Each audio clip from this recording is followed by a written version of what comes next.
del tema de pecados respetables. Hemos estado cubriendo el tema general de lo que es la doctrina del pecado, y aun cuando entremos en el libro de Jerry Bridges, ¿verdad? Pecados respetables, eso es lo que haremos. Seguir examinando lo que llamamos la doctrina del pecado, o como yo le puse aquí, la armateología. Y explicamos, el pastor Gil explicaba en la clase anterior del miércoles pasado, lo que realmente es el pecado. ¿En qué consiste el pecado? Y hablamos de distintos pronombres, ¿verdad?, con los cuales se conoce ese término de pecado. Hoy yo los quiero llevar a lo siguiente. Si usted le pregunta a una persona que no sea cristiana, ¿qué es pecado? ¿Cuál usted cree que serían algunas de las definiciones o de las palabras que utilizaría? ¿Podrá entender lo que implica ser pecador? ¿Podrá entender lo que es pecado, Jorge? Un no creyente. Yo no mato, yo no robo. Va a entrar en un aspecto bien general de lo que ha escuchado por ahí, ¿verdad? Y entonces, inclusive, posiblemente esa persona le diga, mira, es que hay unos pecados que son capitales, hay otros pecados que son veniales, y usted se va a dar cuenta que esa persona simplemente lo que está repitiendo es lo que ha escuchado, y posiblemente lo que ha escuchado de una religión tradicional. Pero para el cristiano que conoce al Señor, que por la gracia redentora de Cristo Jesús, nosotros tenemos la Biblia, realmente, ¿qué es pecado? ¿Cómo lo podemos definir bíblicamente lo que es pecado? Vayan a sus notas. Luis. Sencillamente es todo lo que es en contra de la Escritura. Todo lo que es en contra de la Escritura. Todo lo que es en contra de la voluntad del Señor.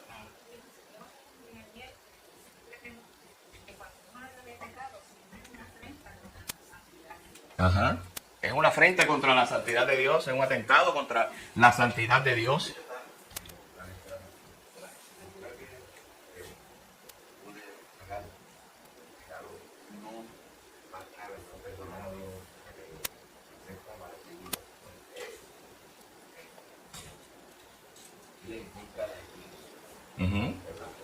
Blasfemar contra el Espíritu Santo, que un cristiano no llega a eso, ¿verdad? Pero eso es tema que podemos analizar en otra ocasión. Pero permítame indicarle lo siguiente.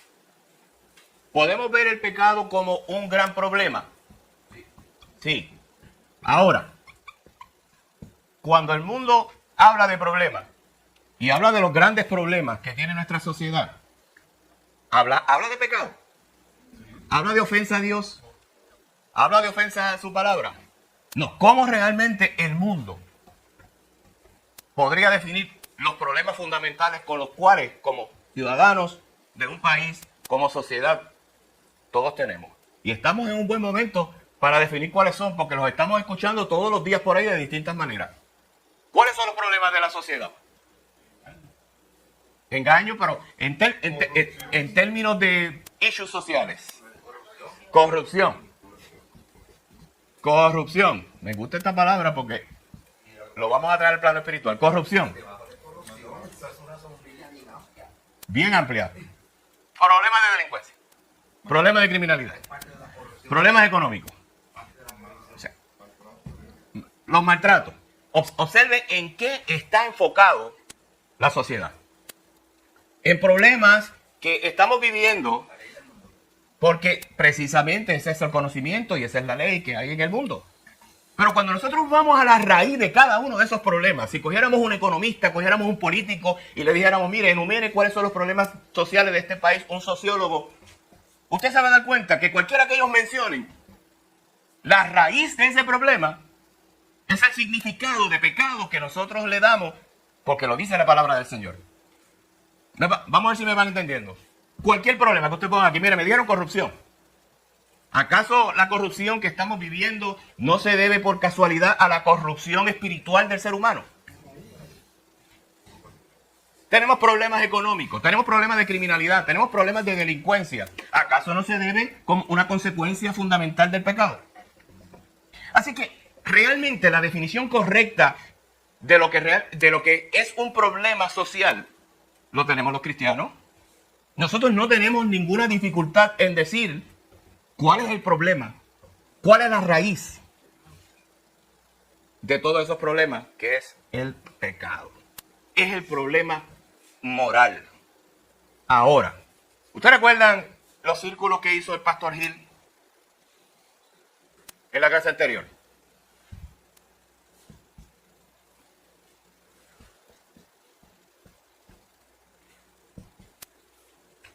¿Dónde ubicamos al cristiano ahí?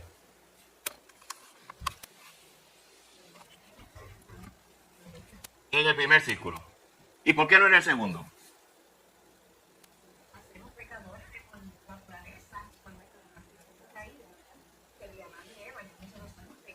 Ajá. Porque esta es nuestra naturaleza. Usted tiene que entender que nosotros nacimos en pecado, en maldad.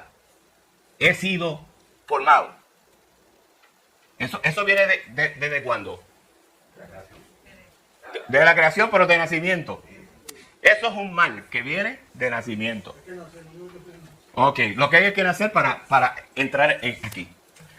Pero el mundo lo ve desde esta perspectiva. ¿Ah? Como una tabula casa. Uh-huh. Sí, que soy una pisaca, pero lo exterior es lo que me daña. Eso es. De adentro de afuera para adentro. Eso es. Y es de adentro hacia afuera. Por eso es que decía en la clase anterior que los psicólogos, cuando van a explicar el comportamiento de los niños, lo que le dicen al padre es lo siguiente: mira, ¿por qué el niño se comporta de esa manera? Ah, porque el niño es como si fuera un papel, una página en blanco, ¿verdad? Y entonces, ¿qué ocurre? La experiencia de la vida, la socialización, el modelado en su casa, va marcando a ese niño. Y el niño va a mentir si escucha al papá y a la mamá mintiendo. Y eso es una gran mentira. El niño miente porque es pecador. El niño engaña porque es pecador. El niño es egoísta por su juguete, que no quiere que los demás jueguen, porque es pecador. Pero qué duro es eso. Pero usted decirle a un padre, es que él es así porque él es pecador. Esa es su naturaleza. Mi hermano, yo quiero llevarlo a Génesis 3. Y hemos mencionado Génesis 3 aquí, pero yo voy a romper, como dice el pastor Miguel Núñez, a desempacar esos versículos. Así que dice el pastor Núñez, desempacar esos versículos. Y simplemente, como es mi forma de enseñar, yo le voy a hacer preguntas a ustedes. Vamos a ir a Génesis 3 y vamos a analizar un poquito el pecado de Adán. Usted dirá, el pecado de Eva. No, el pecado de Adán. Pablo habla del pecado de Adán. Pablo no habla del pecado de Eva. El pecado entró por un hombre, dice Pablo. Pero la redención vino del segundo Adán. ¿Bien? Ok. ¿Cómo fue que se dio la caída de Adán en ese capítulo 3? ¿Quién me puede decir? ¿Me lo puede relatar o lo podemos leer? Vamos a leerlo, Luis. Ahí con calma. Cuando yo digo detente, nos detenemos. Pero la serpiente era astuta, más que todos los animales del campo. Y Jehová Dios había hecho, la cual dijo a la mujer, porque Dios os ha dicho, no comáis de todo árbol del huerto. Vamos a detenerlo ahí. Leemos nuevamente, Luis, léeme ese versículo con calma. Escuche bien, vamos a desempacar ese versículo. Repítalo, Luis. Pero la serpiente era astuta, más que todos los animales del campo que Jehová Dios había hecho, la cual dijo a la mujer, porque Dios os ha dicho, no comáis de todo árbol del huerto. ¿Eso fue lo que realmente dijo Dios? Esas fueron las palabras de Dios. Eso fue lo que Dios le dijo a Adán. ¿Y cómo usted me va a corroborar eso?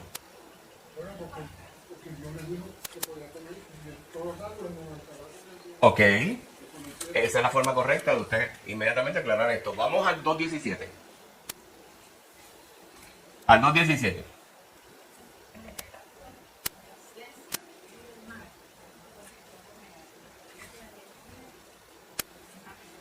Ciertamente morirás. El diablo, la serpiente, tergiversó lo que dijo el Señor. Por lo tanto, hay tres preguntas que los seres humanos desde su existencia se han hecho. Pilato le hizo la pregunta a Jesús cuando lo tuvo al frente. Pilato era un intelectual, era un filósofo, ¿sabe? ¿Bien? Pilato conocía la religión, conocía las leyes civiles, y cuando tiene a Jesús de frente, le hace una pregunta bien importante. La pregunta que Pilato le hizo a Jesús fue la siguiente: ¿qué es la verdad? ¿Lo recuerdan? ¿Qué es la verdad? Cuando usted escucha unos versículos como en los que acabamos de leer, y usted se da cuenta que inmediatamente Satanás lo que hace es tergiversando la palabra de Dios, usted se da cuenta entonces que la verdad, el tener clara la verdad, el conocer la verdad, es sumamente importante. Y usted me va a decir, pero era que Eva y Adán no habían leído las cartas de Pablo todavía. Pero tenía a alguien mejor que Pablo. Tenían al mismo Dios que hablaba con ellos de tú a tú. Adán pudo clamar al Señor y decirle: Señor, aquí hay un animal raro que está contradiciendo lo que tú me dijiste. Ahora, la pregunta es: ¿por qué no preguntó? ¿Por qué no clamó al Señor?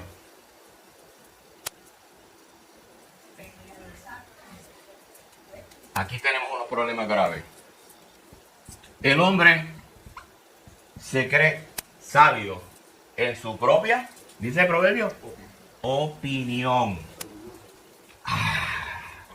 Ahí estamos. Sabio en su propia opinión. No necesitaba a Dios en ese proceso. Se olvidó de algo que dijo Sonia ahorita, que el pecado es atentar contra la santidad de Dios. Escuchó a Satanás. Ahora, vamos a seguir rompiendo algunos otros versículos en sus partes. Mire, lo otro que yo quiero que usted vea en estos versículos es que hay una palabra bien importante que nosotros tenemos que atesorar en nuestro corazón. Nosotros decimos que la verdad de la palabra de Dios tiene una característica fundamental, y es que la verdad es. ¿Cuántas verdades hay antes de ir a eso? Una. Por lo tanto, la verdad de la palabra de Dios es absoluta. No es una opinión, es absoluta. Y es el fundamento de todas las cosas para el cristiano. Cuando usted quiere tomar una decisión, ¿qué usted tiene que hacer? En oración, buscar el rostro del Señor y decir: Señor, esta decisión que yo estoy considerando es la correcta. Y no como yo le decía a los caballeros recientemente en el último discipulado. Porque muchas veces vamos donde el Señor, no a decirle: Señor, ayúdame, tengo esta situación. No, mira, Señor, yo quiero informarte que ya yo estoy en proceso de tomar esta decisión, o la tomé, ayúdame. Pedimos perdón, me dé permiso. Como decimos por ahí. Y a los pastores nos pasa muchas veces eso. Van donde nosotros a la oficina: hermano, yo quiero que usted me dé una consejería. Siéntese, mi hermano, ahí. ¿Cuál es la situación? Pastor, que yo acabo de tomar esta decisión. ¿Usted me viene a informar?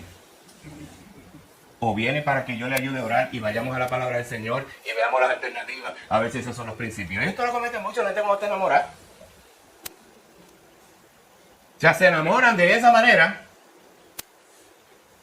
y después vienen donde los padres, donde los pastores a preguntar cuando están metidos en problemas.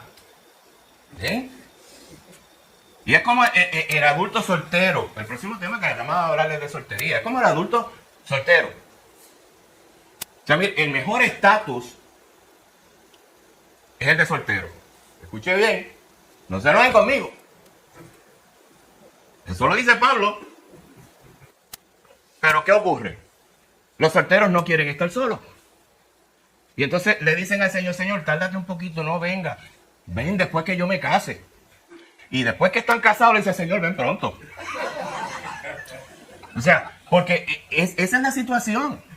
Yo quiero que usted entienda que hay unas preguntas que nosotros nos tenemos que hacer. ¿Qué es la verdad? Pero la próxima pregunta que nos tenemos que hacer es, ¿qué es lo correcto?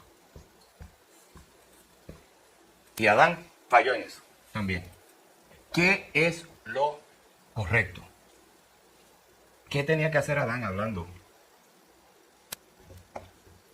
con su esposa cuando su esposa prácticamente le estaba diciendo a Adán que contradijera lo que Dios le había mandado hacer? ¿Qué era lo correcto de él como líder? Primeramente, usted ha escuchado eso tantas veces. Primero, ¿dónde estaba Adán cuando Eva estaba hablando con la serpiente? Segundo, cuando Eva viene y le dice lo que le había dicho la serpiente, él coge y come también del fruto. Perdieron de perspectiva, primero, lo que Dios le había dicho, la verdad, y perdieron de perspectiva lo que era correcto, lo que ellos tenían que hacer. ¿Usted cree que el Señor solamente hablaba cara a cara con ellos una sola vez al día? No, esa comunión era constante entre ellos y un Dios santo. Cada vez que nosotros vamos a tomar decisiones, tenemos que preguntarnos, ¿el principio que yo voy a aplicar es la verdad de la palabra de Dios? ¿Será lo correcto lo que estoy haciendo? Porque cuando yo conozco el principio, lo próximo que yo me voy a preguntar, movido por el Espíritu Santo, ¿es correcto lo que yo estoy haciendo? Y la tercera pregunta, bien importante, que nos tenemos que hacer en ese proceso es realmente, ¿quién yo soy? Y aquí es sumamente importante tener claro cuál es nuestra identidad. Si usted o yo no estamos claros con respecto de cuál es nuestra identidad, vamos a estar perdidos en la toma de decisiones que vamos a tomar como cristianos. ¿Quiénes realmente somos nosotros? Somos pecadores, pero pecadores, ¿qué? Redimidos. Pero cada vez que nosotros tomamos decisiones, pensamos entonces en esto, en la santidad de Dios. Pensamos quiénes somos nosotros y quién es el Señor. Y lo cierto es que Adán y Eva eran una criatura de Dios. Y estaban contradiciendo, actuando como le decía la serpiente, todo lo que su creador ya les había comunicado. Y cada vez, mi hermano, que nosotros actuamos contrario a los principios establecidos por la palabra de Dios, lo que estamos negando nuestra identidad como cristianos. Y escuche bien lo que le voy a decir ahora. Actuando como el pueblo de Israel, que después que salió de Egipto, ¿a dónde quería regresar? Números 14. A Egipto nuevamente. O sea, ¿qué estaban negando? Negando la santidad de Dios, negando la provisión de Dios, negando el cuidado de Dios. Y muchas veces como cristianos somos así como el pueblo de Israel. Ahora, habiendo explicado eso, yo les quiero preguntar lo siguiente. ¿Cuál fue la primera criatura que desobedeció al Señor? ¿Cuál fue la primera criatura que pecó? Satanás. La primera criatura que nosotros vamos a encontrar en la palabra del Señor que pecó fue Satanás. Y esto se lo quiero traer con toda claridad, porque hay personas que dicen, pero ¿por qué Satanás estaba en el huerto del Edén? Y estaba hablando con dos personas que hasta ese momento eran santos, separados para Dios, y la relación que tenían hasta ese momento era una relación sin pecado. ¿Qué hacía Satanás allí? Bueno, Satanás desde la fundación del mundo, ¿vino para qué? Para matar, robar y destruir. El relato del huerto del Edén fue posterior a la caída de Satanás. ¿Por qué le estoy trayendo esto? Porque hay personas que entonces, y los he escuchado decir por ahí, pero si el Señor sabía que Adán y Eva iban a pecar, ¿por qué puso ese dichoso árbol allí? ¿Por qué usted cree? ¿Dónde estaba el árbol? ¿En qué lugar? En el jardín del Edén, pero ¿dónde en el jardín del Edén? La Biblia lo dice. En el centro. En el medio del jardín del Edén. Usted dirá, bueno, pastor, que usted se está fijando en cosas que no tienen sentido o significado. No, tiene mucho significado. ¿Por qué? Pues el Señor lo quería poner ahí en el centro para que se tropezaran con él cada rato. El Señor lo pudo haber puesto en una esquina del huerto, no sabemos cuánto. Cuán grande era el huerto. Pero lo puso en el mismo centro. Definitivamente. Porque estaba en ese proceso. ¿Qué estaba haciendo el Señor? Probando su creación. ¿Hasta dónde nosotros somos fieles al Señor? Esto no ha terminado. Esta es la lucha que nosotros tenemos como cristianos todos los días. ¿Hasta dónde yo soy fiel? ¿Hasta cuándo voy a ser fiel al Señor? Y lo vamos a ver ya mismo. Mire. Si me permite, Todo lo que usted quiera, hermano. Génesis 2:9, pero la segunda parte. También el árbol de la vida en medio del huerto y el árbol de la ciencia del bien y del mal. Ustedes conocen los juntitos ahí. Para ir para escoger. ¿Qué escogieron? ¿Qué escogió Eva? El del mal, el del bien. ¿No fue lo que le dijo la serpiente de una forma bien astuta? No, porque sabe él que en el momento que ustedes coman, sus ojos serán abiertos. ¿Y qué? Y entonces conocerán. Y seréis como dioses. Y seréis como dioses. En otras palabras, volvemos. La identidad de Adán y Eva, ellas la perdieron de vista. Querían hacerse como Dios. Y ahí es donde está ese versículo que trajo nuestro hermano Hugo. Ahí es donde está la siguiente contestación. ¿Cuál fue el primer pecado que entró al mundo? La rebelión. El querer hacerse como Dios. ¿Qué hizo Luzbel? El querer hacerse como Dios. El querer ser como Dios. Remontarse a donde estaba Dios. Y el hombre, al pecar allí en el huerto del Edén, lo que hizo fue seguir esos pasos, al pie de la letra. Y eso es lo que quiere el enemigo de las almas que usted y yo hagamos. Hermano, por lo tanto, el origen del pecado, resumiendo, el pecado no se origina en Dios. Porque Dios es santo, porque Dios es limpio de corazón. Y mira cómo lo dice, me encanta cómo lo dice Deuteronomio 32:4. Clara, ponme por ahí, Deuteronomio 32:4. Hablando de Jehová, miren lo que dice Deuteronomio 32:4.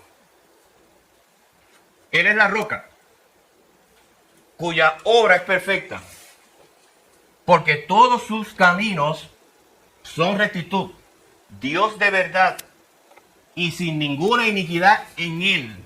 Es justo y es recto. Por lo tanto, ¿cuál es la naturaleza de Dios? Santo. Es la rectitud perfecta. ¿Por qué estamos diciendo esto, mi hermano? Porque volvemos.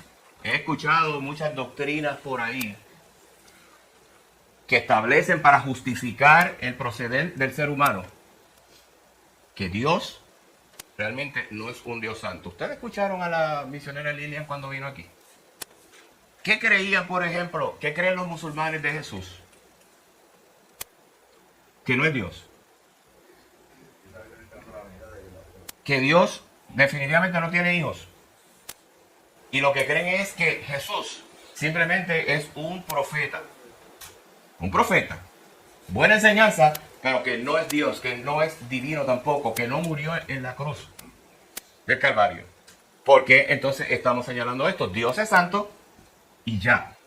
Y en Él no hay mal alguno. ¿Bien? Por lo tanto, cuando usted vaya a explicar la doctrina de los ángeles, tenga mucho cuidado, ¿verdad? Porque los ángeles también fueron personas creadas por el Señor. Y ustedes saben que en la caída de Luzbel, una tercera parte de los ángeles, ¿qué pasó con ellos? Cayeron también. ¿Estamos claros? ¿Ok? El bosquejo que ustedes tienen ahí nos habla un poquito del proceso de la tentación o el proceso del pecado. Para eso vamos a ir a Santiago, capítulo 1, versos del 13 al 16. Santiago 1, del 13 al 16. Nos dice Santiago lo siguiente: cuando alguno es tentado, no diga que es tentado de parte de Dios, porque Dios no puede ser tentado por el mal, ni Él tienta a nadie, sino que cada uno es tentado cuando de su propia concupiscencia es atraído y seducido. Entonces la concupiscencia, después que ha concebido, da a luz el pecado. Y el pecado, siendo consumado, da a luz la muerte. Amados hermanos míos, no es reyes. ¿Ok? ¿Alguien me puede explicar este esquema que yo he preparado aquí? Porque eso es como si fuera un mapa de la tentación que termina en pecado. Porque la tentación de por sí no es pecado. Recuerden que Jesús, después de haber sido bautizado, el Espíritu Santo se lo lleva ¿a dónde? Al desierto. Y allí es tentado por el enemigo. ¿Bien? Este esquemita. Es una luz de David. El pensamiento ahí tenemos que estar viendo cancelando, porque si pasamos a la imaginación, después que estamos ahí, ya estamos metiendo todo. Pensamiento. ¿Alguien me puede dar un ejemplo? ¿De alguien en la Biblia? David.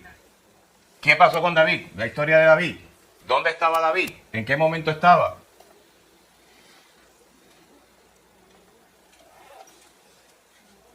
Amarili, cuéntame. No tenía que estar. ¿Por qué razón? Porque era tiempo de guerra. Primero, ¿dónde tenía que estar él? Al frente de la guerra con su ejército. ¿A qué hora subió? Mire, la palabra da todo el detalle.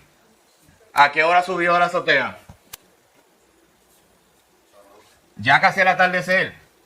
Esa era la hora que las damas, las mujeres, acostumbraban a bañarse. ¿Dónde estaba? En la azotea. Si vemos el palacio era el edificio más alto. ¿Tenía o no tenía visibilidad? Tenía visibilidad. Ahora le voy a preguntar más. ¿Tenía esa debilidad de lujuria David? Ajá. ¿Y cómo lo sabemos? ¿Lo dice la Biblia?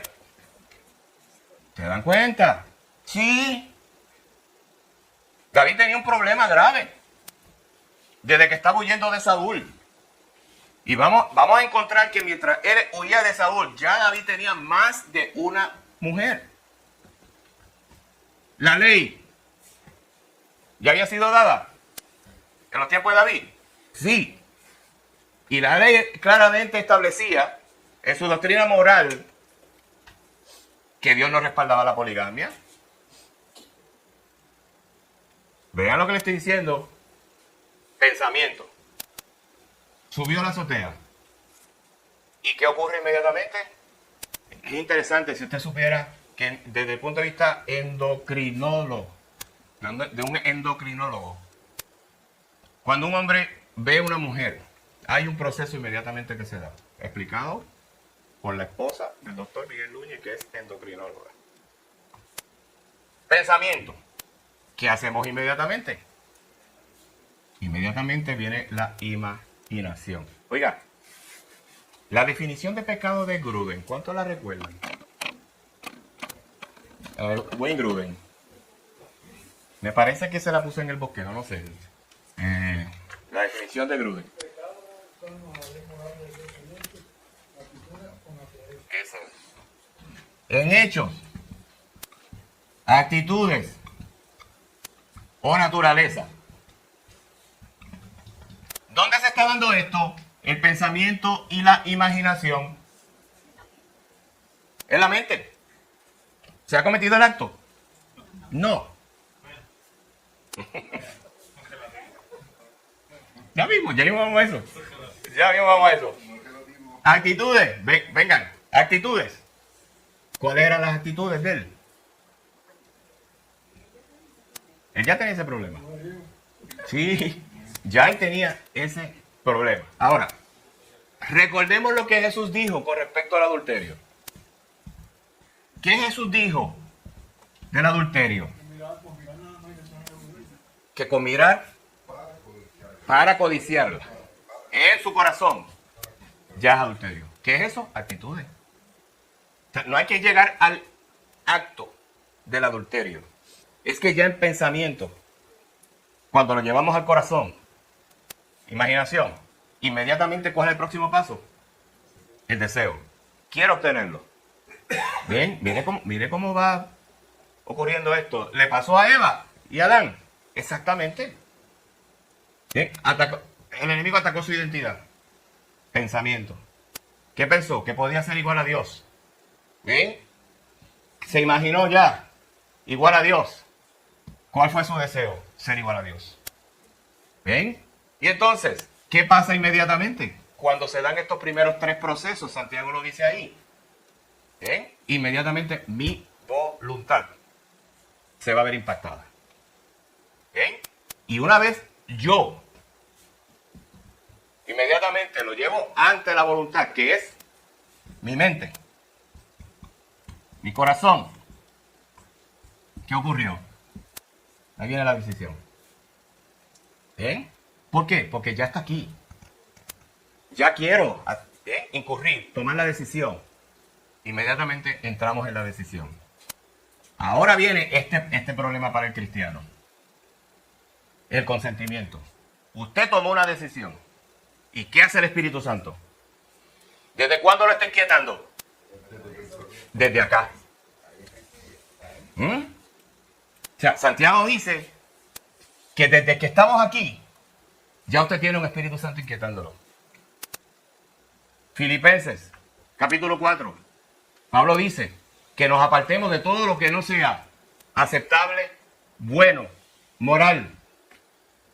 Y cada vez que nosotros tomamos una decisión que va a ser pecado, porque el Señor en su soberanía lo sabe y el Espíritu Santo comienza a inquietarnos a nosotros. No tomen la decisión. Pero muchas veces, esto, ¿cuánto tiempo toma? No toma mucho tiempo, ¿sabe? ¿Bien? Y cuando usted cae acá en la decisión, usted consintió en un pecado y ahí usted se va a dar cuenta si usted es o no es hijo de Dios. Porque el Espíritu Santo, con ese consentimiento que usted ha dado, lo va a destruir. ¿Saben dónde dice eso? Romanos capítulo 7. ¿Sí? ¿Por qué? Porque inmediatamente el Espíritu Santo comienza a redarguirlo. ¿Sabe por qué? Porque el cristiano peca, escuche bien, pero no se deleita en el pecado. Pablo lo dice de la siguiente manera: el cristiano no practica el pecado. Y esa práctica lo que quiere decir, bien, esa palabra Pablo lo trae como una recurrencia. El cristiano pecó. Proverbios dice: confesamos nuestros pecados, nos arrepentimos. Pero ¿qué otra cosa dice? Apártate. Apártate de ese pecado. Por lo tanto, bien, cuando estamos hablando, cuando estamos hablando de que usted recurre una y otra vez al mismo pecado, aquí tenemos un problema. Y escuchen lo que le voy a decir ahora. El que recurre constantemente en el mismo pecado una y otra vez, tiene que preguntarse si realmente ama al Señor. Y si realmente tiene la naturaleza de Dios. Y si realmente es cristiano. ¿Me escucharon, verdad? ¿Ok? O vamos a Romanos capítulo 7 para aclarar eso. Vamos a Romanos capítulo 7. 4, mira si 4:8, 4:18.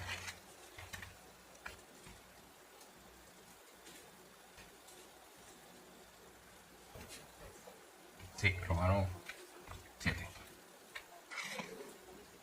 Léeme desde el 1, Luis. ¿Acaso ignoráis, hermanos? Pues hablo con los que conocen la ley. La ley les enseñaría del hombre, entre tanto que éste vive. Porque la mujer casada está sujeta por la ley del marido, mientras éste vive. Brinca de ahí al 22. 22. Sí, porque brinca al 22 al 23. Porque según el hombre interior, me Vaya. deleito en la ley de Dios, pero veo otra ley en mis miembros que se revela contra la ley de mi mente, que me lleva cautivo a la ley del pecado que está en mi mente. Ok. ¿Qué está diciendo Pablo ahí? Alguien que me diga rapidito sus propias palabras antes de darle la explicación. ¿Qué nos está diciendo Pablo en el versículo 22? Porque según el hombre interior, me deleito en la ley de Dios. ¿Qué Pablo nos está diciendo? Que el cristiano no me deleito en la ley de Dios. ¿Qué significa eso? Que es una nueva criatura, que ahí es donde yo me estoy gozando, que yo tengo una nueva naturaleza en Cristo. Ese es el corazón regenerado por Cristo. Y es lo que está diciendo ahí el versículo 22, porque según el hombre interior, me deleito en la ley de Dios. Nosotros nos gozamos en la ley de Dios. Y Pablo está hablando de ambas leyes, está hablando de la ley moral y de la que Dios puso en nuestro corazón. Nos deleitamos y queremos hacer la voluntad de Dios. Pablo lo decía, lo que quiero hacer no hago, y lo que no quiero hacer, eso sí hago. Pues entonces, esa primera parte, lo que quiero hacer, no lo hago. Él está diciendo, me deleito en la ley de Dios, en otras palabras. Yo sé que la ley de Dios es fiel. Yo sé que la ley de Dios es verdadera. Me gozo en la ley de Dios. ¿Bien? Pero ¿qué dice el versículo 23? Pero veo otra ley en mis miembros que se revela contra la ley de mi mente y que me lleva cautivo a la ley del pecado que está en mis miembros. ¿Ven otra naturaleza? Tenemos una naturaleza redimida por Cristo, regenerada por Cristo. Pero mi hermano, hay otra naturaleza que cohabita en cada uno de nosotros. ¿Por qué? Volvemos al círculo del pastor Gil. Porque soy pecador. ¿Ok? María. En la traducción lengua actual lo dejan con más claridad. Dice, en lo más profundo de mi corazón amo la ley de Dios, pero también me sucede otra cosa. Hay algo dentro de mí que lucha contra lo que creo que es bueno. Trato de obedecer la ley de Dios, pero me siento como en una cárcel donde lo único que puedo hacer es pecar. Sinceramente, deseo obedecer la ley de Dios, pero no puedo dejar de pecar porque mi cuerpo es débil para obedecerla. ¿Bien?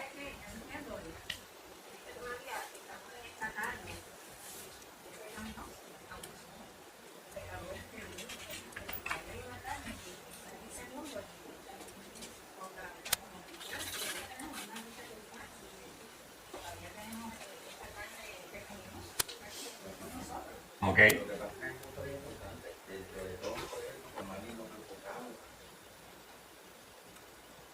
Satanás no es el causante de que nosotros pequemos, pero sí siempre nos va a tentar. Y queda en nosotros, en el pensamiento, inmediatamente en el pensamiento, hacerle caso al Espíritu Santo. Ya mismo vamos a eso. Que yo creo que está inconsciente lo que dice que el cristiano no se deleita en el pecado. Yo creo que esa es la diferencia. Y como que ven en ese versículo de que esa es la diferencia entre un no creyente y un creyente, que hay una lucha que está ocurriendo adentro. Sí. Eso se deja ver en la parte de en qué yo me estoy deleitando. ¿Me estoy deleitando en el pecado o es en la obra de Cristo, en la palabra? O sea, esa es la lucha. El que es creyente tiene esa lucha. El que no lo es, no tiene ninguna lucha. Ahí va. Está ahí pasándola bien. Muy bien. Eso es. O sea, el cristiano no se deleita en el pecado. Vamos a ver dos versículos. Y vamos a hacer un contraste entre esos dos versículos. Y le pregunto desde ahora, ¿estará bien clara la palabra del Señor ¿Es infalible la palabra del Señor? ¿Es inerrante la palabra del Señor? Ok, vamos a ir a Juan 1:8. Y ya mismo terminamos. Juan 1:8.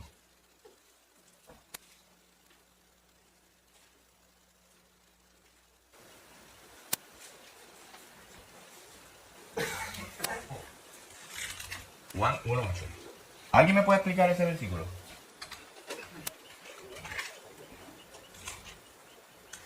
¿De quién habla Juan 1:8? De Juan el Bautista. Cuando Juan el Bautista vio venir a Jesús, que él lo iba a bautizar, ¿cuáles fueron las expresiones de Juan el Bautista?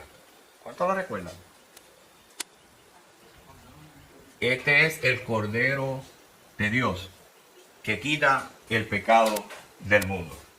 La pregunta que yo le hago, ¿por qué Juan pudo ver eso?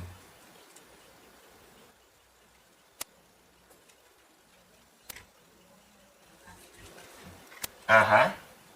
Juan era el que habría de abrir el camino para el Señor. Enviado por Dios Fue enviado por Dios para que contara acerca de él. para que contara acerca de alguien más. ¿Te recuerdas cuando María fue a visitar a Elisa? ¿Qué pasó? Que el niño brincó. O sea, Juan pudo reconocer al que venía hacia él como que era el Hijo de Dios. Juan pudo reconocer quién era Dios. Y Juan pudo reconocer también en su vida quién era él. ¿Ustedes recuerdan cuando los discípulos de Juan el Bautista le dicen, maestro, pero es que hay otro que está enseñando esto, Jesús está enseñando esto? ¿Y qué le dijo Juan el Bautista? Es tiempo de que yo vaya, ¿qué? ¿Menguando para qué? Para que él crezca. Ahora los quiero llevar a Primera de Juan. 1:8.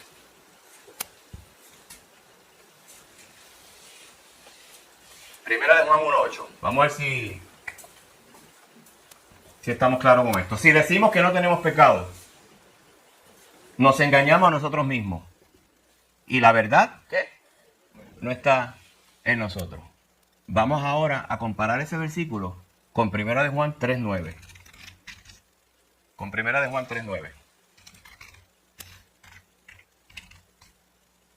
3:9. Todo aquel que es nacido de Dios no practica el pecado, porque la simiente de Dios permanece en él y no puede pecar porque es nacido de Dios. ¿Hay alguna contradicción ahí? ¿Cómo te explicaría ese versículo? 1:8 es fácil. Todo el mundo peca. Eso es absoluto. Todo el mundo peca. 1 Juan 3:9. ¿Cuál es la explicación a 1 de Juan 3:9?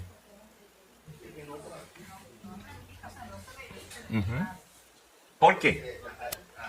Hay una parte pequeña que lo diferencia. Ahí vamos. Sí. Luis, te escucho. Lo dice, practica, ¿sabes? Puede que peque, está tentado y me cae en algo, pero no lo está practicando, ¿sabes? Ajá. Es un esfuerzo, no lo está haciendo a diario. No es recurrente, como decíamos ahorita. No hay contradicción entonces. Una palabra es clara. No hay contradicción. No, es que si la palabra es infalible y es inerrante, usted me tiene que decir, no hay contradicción, pastor. Si acaso alguien se equivoca usted, pero la palabra no se equivoca. ¿Ven? Ahora, ¿por qué le traigo estos dos versículos? Porque estos versículos han generado controversias con respecto al pecado. Miren la controversia. Y le voy a poner aquí una pregunta bien cargada. ¿Por quién Cristo murió en la cruz?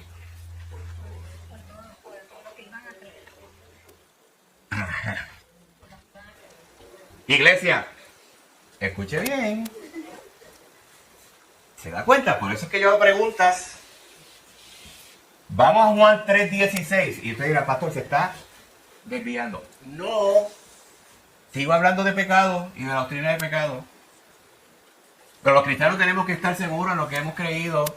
Y tenemos que estar seguros de lo que dice la palabra del Señor. Y esto simplemente se lo voy a dejar en el aire. Ajá. Todo aquel que es nacido, Ujú. nacido de Dios, no practica el pecado. No es el simpatizante, no es nacido de Dios. Todo el que es nacido de Dios. Nacido de Dios, no practica. Ajá, tengo ahí a Génesis, no, dime. Tenemos tiempo todavía, tengo 5 minutos. ¿Estamos? Ok, ¿qué dice Juan 3:16? De memoria. Mira lo que dice ahí. Porque de tal manera amó Dios al mundo. Al mundo. Amó Dios al mundo. Ahí no dice fulano, esto sí, esto no. Amó Dios al mundo. Absoluto. Ok. Para que todo aquel que en él cree no se pierda, mas tenga vida eterna. En el nuevo lo dice un poquito más. Venga. Dios no envió a su Hijo al mundo para condenar al mundo, sino para salvarlo por medio de él. Ajá. ¿Hay una contradicción ahí? ¿A ese versículo? Ninguna. Entonces, que están ahí porque están más claros. Ok. Ok. Pero yo quiero poner, y gracias Luis por traer ese. Pero ese texto, que es el clásico, contesta la pregunta, ¿por quién Dios murió? Pero los que van a creer en él. No va a ser al mismo tiempo para el mundo, pero va a ser como vaya. Por eso. Porque los que van a creer en él ya el Señor lo sabe. Van a creer, diga, el evangelio se va a llevar a todo el mundo. Eso no es uno sí, otro no. Qué bueno. ¿Saben ustedes que la persona que más confrontaba a los seres humanos era Jesús? ¿Saben ustedes que en muchas de las discusiones con los fariseos, el que comenzaba era Jesús? Y la pregunta es ¿por qué? Mi hermano, ¿qué dice Timoteo? Segundo Timoteo 3, 16 y 17. Que la palabra de Dios es ¿qué? ¿Es buena para qué? Para enseñar, para redarguir. ¿Nos confronta la palabra del Señor? ¿Nos confronta? Seguro que sí. Y le estoy haciendo simplemente preguntas fundamentales que yo he visto muchos cristianos genuinos, que aman al Señor, que se tambalean cuando le hacen una pregunta como esta. Y quiero que ustedes sepan lo siguiente. Si no conocemos la verdad de la palabra del Señor, podemos conocer las falsas doctrinas. Siempre recuerdo que el hermano Gerardo nos habla de su experiencia en el banco. Si no conocemos la verdad del Evangelio, mi hermano, somos susceptibles a que cualquier vientito de doctrina nos arrastre. Y estamos en tiempos bien peligrosos para eso. Amén. ¿Alguna pregunta? ¿Alguna duda hasta aquí? Venga.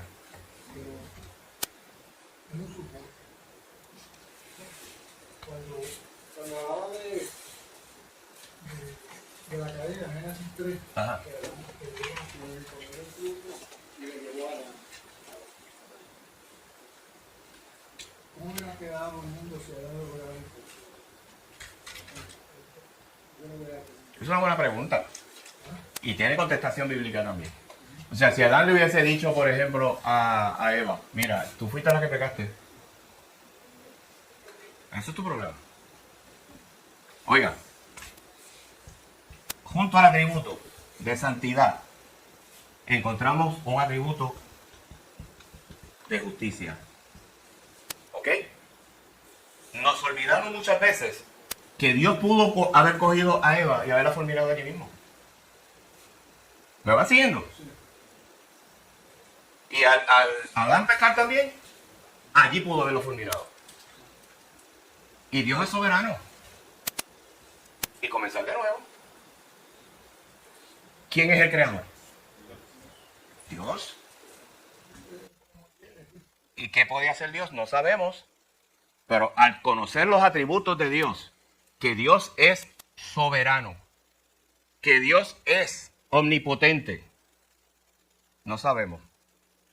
Pero la Escritura nos señala con toda claridad de que ante un Dios santo, Dios puede, bien, aplicar su justicia. No lo hizo en ese momento porque, ¿qué pasó en Génesis 3:15? Porque inmediatamente Jehová, Dios Padre, dijo allí, no. Pero es que hay un remedio para eso. ¿Se le ocurrió al Señor allí? No. Ya ese Señor en su soberanía sabía que iba a ocurrir. Por eso mi pregunta, ¿dónde estaba el árbol escondido por allá? No, ya el Señor había hecho provisión para eso también. Y esa es la grandeza del Dios al que usted y yo le servimos. Que a él nada le coja por sorpresa. Que Dios tiene el control de todas las cosas y nunca lo va a perder. Amén. Nuestro hermano.